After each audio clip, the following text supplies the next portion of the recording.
Today on TimesCast, Jeff Zeleny reports from Washington, where Herman Cain pitches his tax plan and his campaign denies reports of sexual harassment. The U.S. asks Pakistan's spy agency to help set up peace talks in Afghanistan weeks after accusing the same agency for supporting terrorism. And video journalist Ben Solomon on the ground in Colonel Muammar el-Qaddafi's hometown, a city in shambles struggling to emerge from his shadow. The rising Republican presidential campaign of Herman Cain is getting a second look today, and not just because of his signature 999 tax plan. I just came from a speech at the American Enterprise Institute where Mr. Cain was asked about his tax plan, but also new allegations of sexual harassment that came from former employees of his when he was a lobbyist at the National Restaurant Association. The Cain campaign is denying these allegations swiftly. Never have I committed any sort of sexual harassment. Herman Cain has never sexually harassed anybody, period, end of story. As this matter receives considerable scrutiny in the coming days, it's really the first big test for the Cain campaign. Are they able to handle this type of incoming questions and scrutiny? So far, he's not had to deal with this because he's operated sort of on the edges of this campaign. Now he is right in the center. All polls across the board are showing that he is either in the lead or sharing the lead with Mitt Romney. In fact, over the weekend, the latest Iowa poll from the Des Moines Register showed that Mr. Cain and Mitt Romney are essentially neck and neck in this race. Now, in the final 2 months here before the Iowa caucuses open the Republican nominating contest, Herman Cain is going to see if he can take his campaign to the next level. In fact, he was asked a question about that this morning, if the Republican Party establishment will try and stop him. And he said, look, I'm a candidate of the people, not the party. Momentum is coming from the grassroots and the people. That's why this flavor of the week is now the flavor of the month, and it still tastes good. Governor Perry and Governor Romney are taking something of a back seat to Herman Cain this week.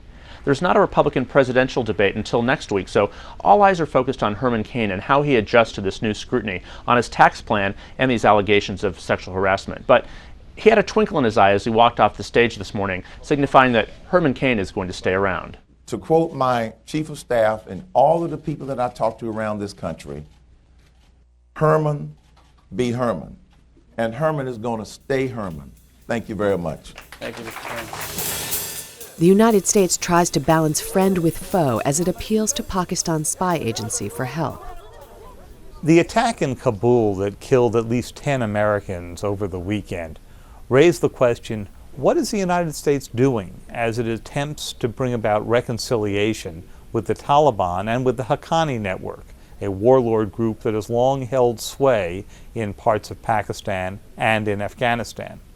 It's the Haqqani network that is believed to have been behind the attack on the U.S. Embassy a month ago, and some suspect it could be involved in last weekend's attack, though that is not yet proven. It was just about a week ago that Secretary of State Hillary Rodham Clinton was pressing the Pakistanis to get involved in the reconciliation talks and to bring the Haqqani network to the table.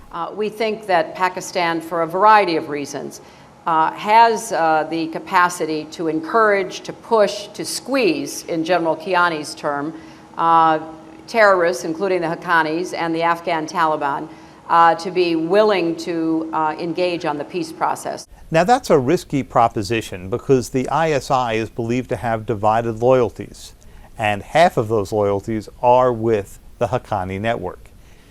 In these talks, the United States is missing some leverage because President Obama has already announced that the 30,000 surge troops will be back home by September of 2012. Now, while everybody expects the United States to leave some small residual force, when the Haqqanis and the Taliban look at the battlefield in front of them, they come to the conclusion that the Americans are leaving sooner or later. And that gives them enormous leverage, either to delay or to reach whatever deal they can and then do what they want to in a few years. That raises a question about how real any reconciliation deal would turn out to be. And on the ground in Sirte, Libya, Colonel Qaddafi's hometown and the site of his last stand. This is Ben Solomon reporting for the New York Times from Sirte, Libya. On Saturday, Mohammed Faraj walked into his former apartment complex to gather some of his belongings. تعرف في ناس في الشقة هذه هي اللي فيها البطانية الحمراء شوفها ولا قاعدين ليهم 3 شهور في وسطها لتو ميتين فيها لتو This is all that's left of his building and his home, which was once a 5-room luxury apartment. هاي شقتي هاي. لما خلطت بعضها ما تعرف شقتي شقت غيرها. Mohammed, an unemployed accountant, is one of the many Sirte residents returning home for the first time since the death of Colonel Muammar el-Qaddafi on October 20th. Sirte is the Gaddafi's hometown, the last holdout for his supporters, and where he took refuge in his final days. The month-long standoff between rebels and Qaddafi loyalists has left the city ravaged by war, with most homes partially damaged and others completely destroyed. Although Mohammed has supported the revolution from the start, as he climbed through the remnants of his old home, his solidarity with the uprising was mixed with anger.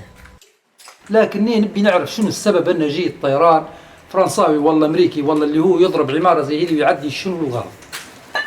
جيت طيران يضربها بعائلاتها فيه العويلة وفيه شنو الضرر اللي سببته عمارة زي شنو؟ At 9 stories high, Mohammed's building is one of the tallest in Sirte, making it an ideal spot for snipers and an easy target for NATO bombings. سبتها آوية ناس أنا حامي ناس من مش خالدها في الشارع الباقي شنو فيه؟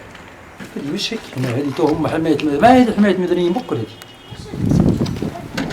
After gathering what he could, Mohammed and his sons packed up a borrowed truck and made their way back to their temporary apartment 6 miles outside of town. For now, Mohammed, his wife, and his 6 children will stay in this one room lent to him by a friend. But with him out of work and Sirte schools destroyed, Mohammed worries for his children's futures. عندي فترة محدودة فترة عمر معين وبعدين اللي ما قرأ وما درس وما تعلم بيلقى نفسه ما بيلقاني هو. Even still, Mohammed believes that Libya is better without Qaddafi and understands it will take years to rebuild. بعد تم حقن الدماء والليبيين يسامحوا وتبدأ كلها الناس متسامحة كلها على قلب واحد. بعدين العمار والكل هذا بالتدريج يجي واحنا برلين في يوم ندكت على الله كلها أصبحت